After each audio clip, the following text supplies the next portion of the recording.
ಒಟ್ನಲ್ಲಿ ಈಗ ಸದನದಲ್ಲಿ ಹನಿ ಟ್ರ್ಯಾಪ್ ವಿಚಾರವನ್ನ ರಾಜಣ್ಣ ಪ್ರಸ್ತಾಪ ಮಾಡ್ತಾರೆ. ಹೌದು, ಅದಾದ 1 ವಾರದ ನಂತರ ಅವರು ದೂರು ಕೊಡೋದು, ದೂರು ಅಲ್ಲ, ಅದು ಗೃಹ ಸಚಿವರಿಗೆ ಮನವಿ ಕೊಡೋದು. ಹಾಗಾದ್ರೆ ಅವರು ದೂರು ಕೊಡೋದಿಕ್ಕೆ ಯಾಕೆ ತಡ ಮಾಡಿದ್ರು ಅನ್ನುವಂತಹ ಪ್ರಶ್ನೆ ಸಹಜ. ದೂರು ನೀಡಲು ತಡವಾಗಿದ್ದೇಕೆ ಅಂತ ಅದಕ್ಕೂ ಸಂಶಯನ ಕೊಡ್ತಾರೆ. ಚರ್ಚೆ ಆಗೋವರೆಗೂ ಯಾಕೆ ದೂರು ನೀಡಿಲ್ಲ ಎಂಬ ಮಾಹಿತಿ ಇಲ್ಲ. ಯಾವುದೇ ಸ್ಪಷ್ಟ ಮಾಹಿತಿ ನೀಡದೆ ದೂರು ಸಲ್ಲಿಕೆ ಮಾಡಿದ್ದಾರೆ. ರಾಜಣ್ಣ ದೂರು ಆಧರಿಸಿ ಮಾಹಿತಿ ಸಂಗ್ರಹ ಮಾಡೋದಿಕ್ಕೆ ಈಗ ಸಿಐಡಿ ಮುಂದಾಗಿದೆ. ಡಿಐಜಿ ವಂಶಿಕೃಷ್ಣ, ಎಸ್ಪಿ ರಾಘವೇಂದ್ರ ಹೆಗಡೆ ನೇತೃತ್ವದಲ್ಲಿ ವಿಚಾರಣೆ ಆಗ್ತಾ ಇದೆ. ಸಿಐಡಿ ವಿಚಾರಣೆಯನ್ನ ಚುರುಕುಗೊಳಿಸಿದೆ. ಈ ಬಗ್ಗೆ ಹೆಚ್ಚಿನ ಡೀಟೇಲ್ಸ್ ಕೊಡ್ತಾರೆ ರಮೇಶ್ ಇದ್ದಾರೆ ಸಂಪರ್ಕದಲ್ಲಿ. ರಮೇಶ್, ಸದನದಲ್ಲಿ ಬಹಳ ಜೋರಾಗಿ ಈ ಹನಿ ಟ್ರ್ಯಾಪ್ ವಿಚಾರವನ್ನ KN ರಾಜಣ್ಣ ಕನ್ಫರ್ಮ್ ಮಾಡ್ತಾರೆ ನಿಜ, ಬಟ್ ವಾರ ಕಳೆದ್ರೂ ಒಂದು ದೂರು ಕೊಡೋದಿಲ್ಲ. ಫೈನಲಿ ಅಳದು ತೂಗಿ ಒಂದು ದೂರು ಕೊಡ್ತಾರೆ. ದೂರಲ್ಲ, ಅದು ಮನವಿ, ಅದು ಗೃಹ ಸಚಿವರಿಗೆ. ಆದ್ರೆ ಅದರಲ್ಲಿ ಏನ್ ಬರ್ದಿದ್ದಾರೆ ಅಂತ ನೋಡ್ತಾ ಹೋದ್ರೆ ಅದರಲ್ಲೂ ಕೂಡ ಸಾಕಷ್ಟು ಮಾಹಿತಿ ಕೊರತೆ ಇದೆ. ಬೇಕು ಅಂತಲೇ ಹಾಗಾದ್ರೆ ಆ ಮಾಹಿತಿಯನ್ನ ಕೊಟ್ಟಿಲ್ವಾ ಇಲ್ಲಿ ರಾಜಣ್ಣ? ಈ ತರ ಅರೆಬರೆ ಮಾಹಿತಿಯನ್ನ ಕೊಟ್ರೆ ತನಿಖೆ ಆದ್ರೂ ಹೇಗೆ ನಡೆಯುತ್ತೆ ಈ ಪ್ರಕರಣದ್ದು? ಹಾಗಾದ್ರೆ ಈ ಪ್ರಕರಣದ ತನಿಖೆ ಅನ್ನೋದು ಕಣ್ಕಟ್ಟೋ ರೀತಿ ಆಯ್ತಾ ಇದು?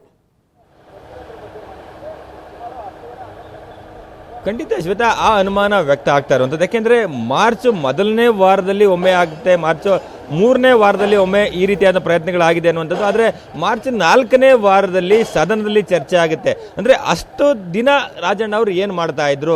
ಈ ರೀತಿ ತನ್ನ ವಿರುದ್ಧ ಒಂದೇನೋ ಯಾರೋ ಷಡ್ಯಂತ್ರ ಮಾಡಿ ಯಾರನ್ನೋ ಕಳಿಸಿ ಅದನ್ನು ವಿಡಿಯೋ ಮಾಡ್ಕೊಳ್ಳುವಂಥದ್ದು, ಹನಿ ಟ್ರ್ಯಾಪ್ ಮಾಡುವಂಥ ಪ್ರಯತ್ನಗಳನ್ನು ಮಾಡಿ ತನ್ನನ್ನು ಕಟ್ಟಿ ಹಾಕುವಂಥ ಪ್ರಯತ್ನಗಳನ್ನು ಮಾಡ್ತಾ ಇದ್ದಾರೆ ಅನ್ನುವಂಥ ಆರೋಪ ಮಾಡುವಂಥ ರಾಜಣ್ಣ ಅವರು ಯಾಕೆ ಈ ಮೊದಲೇ ದೂರನ್ನ ಕೊಡಲಿಲ್ಲ ಅನ್ನುವಂಥದ್ದು. ಎಲ್ಲ ಒಂದು ಕಡೆ ಬೇರೆ ರೀತಿ ಮಾಧ್ಯಮಗಳಲ್ಲಿ ಇದು ವಿಚಾರ ಬಂದು ಅದಾದ ನಂತರ ವಿಧಾನಸಭೆಯಲ್ಲಿ ಚರ್ಚೆ ಆದ ನಂತರ ಈ ಕಂಪ್ಲೇಂಟ್ ಅನ್ನು ಕೊಡ್ಲಿಕ್ಕೆ ಹೋಗ್ತಾರೆ ಅನ್ನುವಂಥದ್ದಾದ್ರೆ, ಅಥವಾ ದೂರನ್ನ ಕೊಡ್ತಾರೆ ಅಥವಾ ಮಾಹಿತಿಯನ್ನ ಗೃಹ ಸಚಿವರಿಗೆ ಕೊಟ್ಟು ಎಲ್ಲ ಒಂದ್ ಕಡೆ ಸಾರ್ವಜನಿಕವಾಗಿ ಚರ್ಚೆ ಆದ ನಂತರ ಇದರಲ್ಲಿ ಯಾಕೆ ರಾಜಣ್ಣ ಅವರು ದೂರು ಕೊಡ್ಲಿಲ್ಲ ಅನ್ನುವಂತ ಒಂದು ವಿಚಾರ ಹಾಗೆಯೇ ಉಳಿತದೆ ಅನ್ನುವಂತ ಕಾರಣಕ್ಕಾಗಿ ಈ ಗೃಹ ಸಚಿವರಿಗೆ ಮಾಹಿತಿಯನ್ನ ಕೊಟ್ಟಿರುವಂತದ್ದು. ಅದು ಗೃಹ ಸಚಿವರು ಅದನ್ನ DG and IGP ಗೆ ಫಾರ್ವರ್ಡ್ ಮಾಡ್ತಾರೆ. DG and IGP ಅವರು CID ಅವರಿಗೆ ಫಾರ್ವರ್ಡ್ ಮಾಡಿ ಇದರ ಪ್ರಾಥಮಿಕ ಒಂದು ತನಿಖೆಯನ್ನ ಮಾಡಿ ಇದರಲ್ಲಿ ಸತ್ಯಾಸತ್ಯತೆ ಏನಿದೆ ಅನ್ನೋದನ್ನ ತಿಳ್ಕೊಳ್ಳಿ ಅನ್ನುವಂತ ನಿಟ್ಟಿನಲ್ಲಿ ಅದು ಫಾರ್ವರ್ಡ್ ಮಾಡಿರುವಂತದ್ದು. ನಿನ್ನೆ ಮೊನ್ನೆ ರಾತ್ರಿ ತಡರಾತ್ರಿ ಇದು CIDಗೆ ಕಮ್ಯುನಿಕೇಟ್ ಆಗುತ್ತೆ.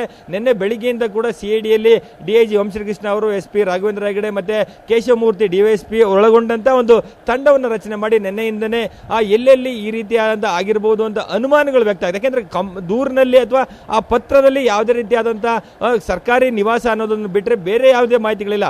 ಸೊ ಆ ನಿಟ್ಟಿನಲ್ಲಿ ಏನು ಸಿಗಬಹುದು ಅನ್ನುವಂಥ ನಿಟ್ಟಿನಲ್ಲಿ ಒಂದಷ್ಟು ಮಾಹಿತಿ ಕಲೆ ಹಾಕುವಂತ ಕೆಲಸವನ್ನು ಕೂಡ ಮಾಡ್ತಾ ಇರುವಂತದ್ದು. ಸೊ ಇದರಲ್ಲಿರುವಂತದ್ದು ಒಂದು ಅನುಮಾನ ಇನ್ನೂ ಇರುವಂತಹದ್ದು ಶ್ವೇತಾ, ಎಲ್ಲ ಒಂದ್ ಕಡೆ ದೂರಿನಲ್ಲಿ ಅಸ್ಪಷ್ಟವಾದಂತ ಮಾಹಿತಿಯನ್ನು ಕೊಟ್ಟಿದ್ದಾರೆ. ಕೊಟ್ಟಿರುವಂತಹ ಮಾಹಿತಿಗಳು ಸರಿಯಾಗಿ ಇದೆಯಾ ಇಲ್ವಾ ಅನ್ನುವಂಥದ್ದು ಕೂಡ ಅತ್ಯಂತ ಪ್ರಮುಖವಾಗಿರುವಂಥದ್ದು. ಹಾಗಾಗಿ ಅಂಥ ಮೊದಲನೇ ವಾರದಲ್ಲಿ ಯಾವುದಾದ್ರೂ ದಿನ ಯಾರಾದರೂ ಬಂದಿದ್ದಾರಾ, ಏನಾಗಿದೆ ಅನ್ನುವಂಥ ನಿಟ್ಟಿನಲ್ಲಿ ಒಂದಷ್ಟು ಮಾಹಿತಿಯನ್ನು ಕಲೆ ಹಾಕುವಂಥ ಕೆಲಸಕ್ಕೆ ಈಗ CID ಅಧಿಕಾರಿಗಳು ಮುಂದಾಗಿರುವಂಥದ್ದು. ಇದು ಇಡೀ ಕಂಪ್ಲೇಂಟ್ ಅನ್ನ ನೋಡ್ತಾ ಹೋದ್ರೆ ಒಂದಷ್ಟು ಅಸ್ಪಷ್ಟ ಮಾಹಿತಿಗಳು, ಮತ್ತೆ ಯಾವುದೇ ದಿನಾಂಕ, ಮತ್ತೆ ಜೊತೆಗೆ ಸ್ಥಳ, ಜೊತೆಗೆ ಸಮಯ, ಇದ್ಯಾವುದನ್ನು ಕೂಡ ಉಲ್ಲೇಖ ಮಾಡದೆ ಎಲ್ಲ ಒಂದ್ ಕಡೆ ಈ ರೀತಿ ಸಾರ್ವಜನಿಕವಾಗಿ ಚರ್ಚೆ ಆಯಿತು ಅನ್ನುವಂಥ ಕಾರಣಕ್ಕೆ ತಾನು ಒಂದು ದೂರನ್ನ ಕೊಟ್ಟೆ ಅನ್ನುವಂಥದ್ದನ್ನ ಹೇಳ್ಕೊಳ್ಳಿಕ್ಕೋಸ್ಕರ ಈ ರೀತಿ ಗೃಹ ಸಚಿವರಿಗೆ ಒಂದು ಮನವಿಯನ್ನು ಕೊಟ್ಟಂತೆ ಮೇಲ್ನೋಟಕ್ಕೆ ಕಾಣ್ತಾ ಇರುವಂಥದ್ದು. ಹಾಗಾಗಿ ಆ ಒಂದಷ್ಟು ಪ್ರಾಥಮಿಕ ಮಾಹಿತಿಯನ್ನು ಕಲೆ ಹಾಕುವಂಥದ್ದು ಈಗ ಏನು ವಿಚಾರಣೆ ಮಾಡಲಿಕ್ಕೆ ಮುಂದಾಗಿರುವಂಥ ತನಿಖಾ ತಂಡಕ್ಕೆ ಬೇಕಾಗಿರುವಂಥ ಮೊದಲನೇ ಅಂಶ. ಹಾಗಾಗಿ ನಿನ್ನೆಯಿಂದನೇ ಕೂಡ ಮಾಹಿತಿಯನ್ನು ಕಲೆ ಹಾಕುವಂಥ ಕೆಲಸಗಳಿಗೆ ಮುಂದಾಗಿದ್ದಾರೆ. ಆದರೆ ಮಾಹಿತಿಗಳು ಕೂಡ ಇನ್ನೂ ಸ್ಪಷ್ಟವಾಗಿ ಸಿಗ್ತಾ ಇಲ್ಲ ಅನ್ನುವಂಥದ್ದು ಈ ಒಂದು ತನಿಖೆಯನ್ನು ಅಥವಾ ಎನ್ಕ್ವೈರಿಯನ್ನು ಮಾಡಲಿಕ್ಕೆ ಹೊರಟಿರುವಂಥ ತನಿಖಾ ತಂಡದಿಂದ ನಮಗೆ ಸಿಗ್ತಾ ಇರುವಂಥ ಮಾಹಿತಿಗಳು. Shweta. Yes sir, thank you Ramesh.